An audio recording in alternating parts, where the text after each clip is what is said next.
Hi everyone, we missed you at the kickoff on Friday, but no worries, you can catch up quickly here in this short video.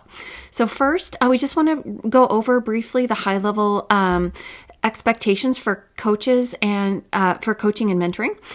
We want to give you a little bit of clarity on each of your roles. We're going to talk about ethics and then, of course, how to share a concern. Our program this year includes both group coaching and one-on-one coaching. Our group coaching sessions are 1 a month, November through March. And then, of course, we have one-on-one mentoring. You can see the different topics of our group coaching sessions. When you show up to group coaching, we will be mixing it up and providing a lot of networking opportunities with different people. And then, of course, your one-on-one mentoring is an opportunity to meet and have deeper conversations with your mentor. Or your student. So group coaching, the overall goals are to learn different perspectives from a lot of different folks, to meet many people and build your network, and then practice and discuss topics in a safe environment. It'll be some presentation, a lot of discussion. Mentors and students will be combined into groups, and you will get up and change tables at least once during each session. Then the one-on-one mentoring is a deeper discussion along the same topics that we're sharing in our group coaching sessions. It is an opportunity to build a deeper one-on-one connection, and it's a space for discussion on additional topics. You too will decide if you're going to meet virtually or in person, and it's roughly monthly, again, unless you two decide otherwise, and the student schedules the sessions with the mentor.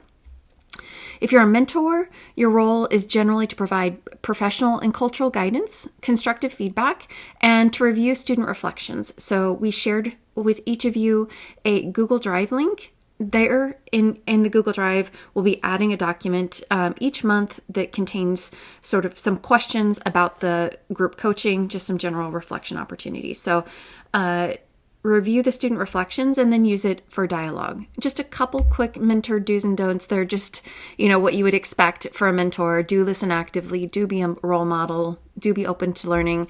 And of course, don't overpromise. That's one thing we want to make sure everybody understands. This is not a space where we're guaranteeing an internship or a job. You do not have to provide either in your organization. If it's something you want to, you can. And don't be afraid to ask for help. We are all in this together and want to work together to make our students and mentors successful. If you're a student, your role is first to schedule the one-on-one meetings with the mentor, identify the mentor's preferred communication method, and then, of course, come prepared with questions. That is a really big deal, that you think a little bit about the topic that we've shared or other topics you might want to discuss, and come prepared with questions. The do's and don'ts: do be proactive, do set some goals. I think that's a good opportunity for you to think about what you want to get out of this relationship and follow through and to show appreciation. I think those are great. And then the don'ts are, again, pretty intuitive. Don't be afraid to ask for help. Don't expect a job offer. We talked about that just a moment ago. Don't be negative, and don't disappear, right? You don't just disappear from your mentor's life. The reflections, again, are an opportunity to reinforce what we learned, to create some space for additional topics, and all that information is in the intro email that I sent to you. And then ethics and confidentiality. So we are going to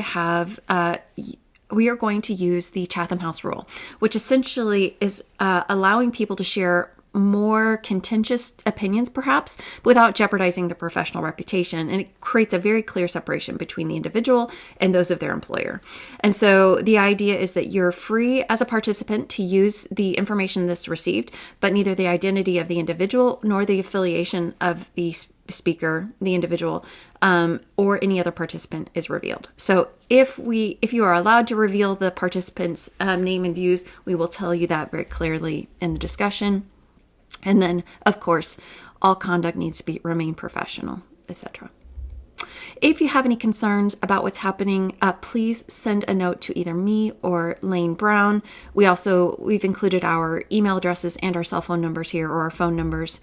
And then the one additional topic I'm going to share with each of you is that we're creating a framework for talking about tough topics. So our students and our mentors all told us that they're a little bit concerned about feedback. How do I have a conversation without worrying that I'm offending someone? How do we create meaningful dialogue for feedback without, worrying about that rush of adrenaline when we hear the word feedback? So we're creating this thing we called mango moments. So in the moment, if you get that rush of adrenaline, or you get that sense that of an offensive tone, or you're worried that you have offended someone, or it's just a moment where you need to pause and discuss, we encourage you to use the concept of mango and have a mango moment. It's not a loaded word, it's just a fruit, so that you can pause and talk about what just happened in less emotional tones. And it's really an opportunity for you to have an open dialogue where everyone de-escalates and thinks about what just happened in the moment. So we're introducing mango moments to you all. Kindly suggest that you use those. And then if any of you are struggling with how to give constructive feedback, this podcast is an amazing resource. There's 3 podcasts here for feedback. They give great examples in the workplace. It's a bit old, it's a tiny bit dated, but it's really phenomenal the number of examples that they give you to understand how to deliver feedback and how to be effective at it. Then the final thing for everyone is that everyone that was at the kickoff received a copy of the Strengths Finder book 2.0. If you have not received a copy, if you're a student, you're welcome to pick one up in the Dean's Suite, or to contact Elaine Brown. If you are a mentor, drop me a note and let me know so I can try to get you a copy in some other way. This is an opportunity to take the assessment that's in the back. So with each book comes an assessment, and to have a common framework that we use to talk about our strengths throughout the curriculum. So with that, I appreciate you taking the time. I hope you have an amazing day, and please reach out with any questions.